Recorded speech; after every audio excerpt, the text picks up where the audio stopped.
Desde una perspectiva clínica, la función sistólica del ventrículo izquierdo suele cuantificarse usando el gasto cardíaco, es decir, el producto de la frecuencia cardíaca por el volumen sistólico, y la fracción de eyección. Estas variables dependerán de las propiedades contráctiles del miocardio del ventrículo izquierdo, de la cantidad de sangre que alberga la cámara antes de que comience la contracción, es decir, precarga, y de la resistencia externa al vaciado a la que se enfrente, es decir, poscarga. Las interacciones entre precarga, poscarga y contractilidad miocárdica establecerán el volumen sistólico generado durante cada ciclo cardíaco. Cuando se combinan con la frecuencia cardíaca y el ritmo, la precarga, la poscarga y la contractilidad miocárdica determinarán el volumen de sangre que podrá bombear el ventrículo izquierdo por minuto, es decir, el gasto cardíaco, asumiendo que el retorno venoso sea adecuado. La precarga suele definirse normalmente como el volumen de sangre albergado dentro de cada cámara cardíaca en su telediástole. Este volumen establecerá eficazmente la longitud de cada miocito inmediatamente antes de la contracción isovolumétrica y guardará relación con el estrés mural telediastólico del ventrículo izquierdo. La precarga del ventrículo izquierdo puede estimarse mediante diversos métodos, cada uno con sus limitaciones inherentes. La presión telediastólica del ventrículo izquierdo puede medirse de forma invasiva en el laboratorio de cateterismo cardíaco o durante la cirugía introduciendo desde la aorta un catéter con un transductor de presión en la punta o lleno de líquido a través de la válvula aórtica o a través de la aurícula izquierda, cruzando la válvula mitral hacia la cámara del ventrículo izquierdo. Los anestesiólogos cardiovasculares suelen usar otras estimaciones de volumen telediastólico del ventrículo izquierdo que dependerán de mediciones obtenidas corriente arriba al ventrículo izquierdo, como la presión media de la aurícula izquierda, la presión de oclusión capilar pulmonar, la presión diastólica de la arteria pulmonar, la presión telediastólica del ventrículo izquierdo y la presión de la aurícula derecha o venosa central. Estas estimaciones del volumen telediastólico del ventrículo izquierdo se verán influenciadas por la integridad funcional de las estructuras que separan cada localización de medición desde el ventrículo izquierdo.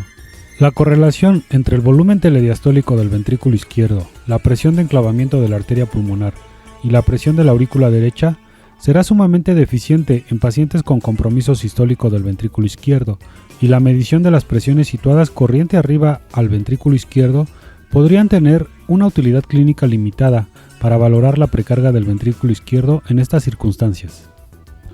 La poscarga es la carga adicional a la que se ve sometido el músculo cardíaco inmediatamente antes del inicio de una contracción. La impedancia a la eyección del ventrículo izquierdo o el ventrículo derecho por las propiedades mecánicas de la vasculatura arterial sistémica y pulmonar proporcionará la base para definir la poscarga in vivo.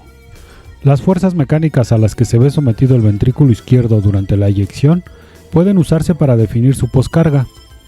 Hay 4 componentes de importancia que actuarán de mediadores de la poscarga del ventrículo izquierdo en un sistema cardiovascular intacto. 1. Propiedades físicas de los vasos sanguíneos arteriales, por ejemplo, diámetro, longitud, elasticidad, número de ramificaciones. 2. Estrés mural del ventrículo izquierdo, que estará determinado por el desarrollo de presión del ventrículo izquierdo y los cambios geométricos necesarios en esta cámara para generarlo. 3. Resistencia arterial total, que vendrá determinada fundamentalmente por el tono del músculo liso arteriolar. Y 4. Volumen y propiedades físicas de la sangre, por ejemplo reología, viscosidad y densidad. Hablando de la contractilidad miocárdica, la cuantificación de esta en el corazón intacto planea un reto. La cuantificación de la contractilidad del ventrículo izquierdo permitirá a los anestesiólogos cardiovasculares evaluar de manera fiable los efectos de sus intervenciones farmacológicas o de los procesos patológicos sobre la función sistólica de este ventrículo. Para entender mejor estos fenómenos, tenemos que hablar sobre las relaciones de presión y volumen telesistólicas.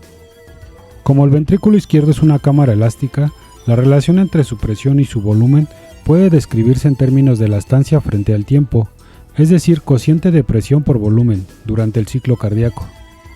La elastancia del ventrículo izquierdo aumentará durante la sístole, a medida que se eleve su presión y disminuya su volumen. La elastancia máxima del ventrículo izquierdo se observará muy cerca de la telesístole y suele corresponder con el ángulo superior izquierdo del diagrama de presión y volumen del ventrículo izquierdo en estado de equilibrio. De forma análoga, la elastancia mínima del ventrículo izquierdo se observará en la telediástole. La pendiente de la relación presión-volumen telesistólico es un índice cuantitativo del estado contráctil del ventrículo izquierdo, que incorporará a la poscarga, ya que el análisis se realiza en la telesístole. Un aumento o un descenso en la magnitud de la pendiente producido por un fármaco inotrópico positivo o negativo, por ejemplo dobutamina o esmolol, cuantificará el cambio correspondiente que se habrá producido en la contractilidad del ventrículo izquierdo.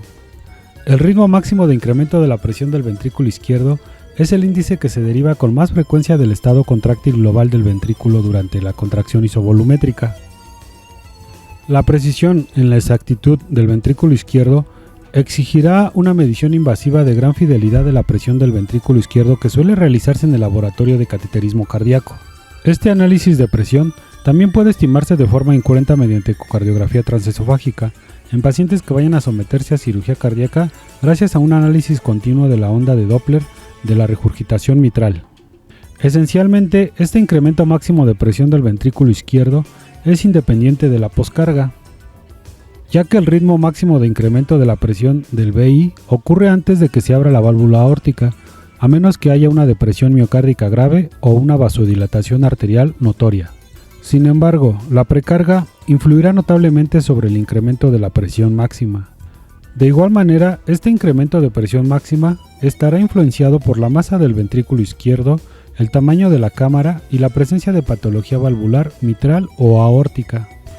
Por último, sobre los índices de la fase de eyección de la contractilidad, tenemos el examen del grado, por ejemplo la fracción de eyección y el volumen sistólico, o del ritmo, por ejemplo la velocidad de acortamiento, que van a constituir la base de la totalidad de los índices de la fase de eyección acerca del estado contráctil del ventrículo izquierdo, usados en la actualidad.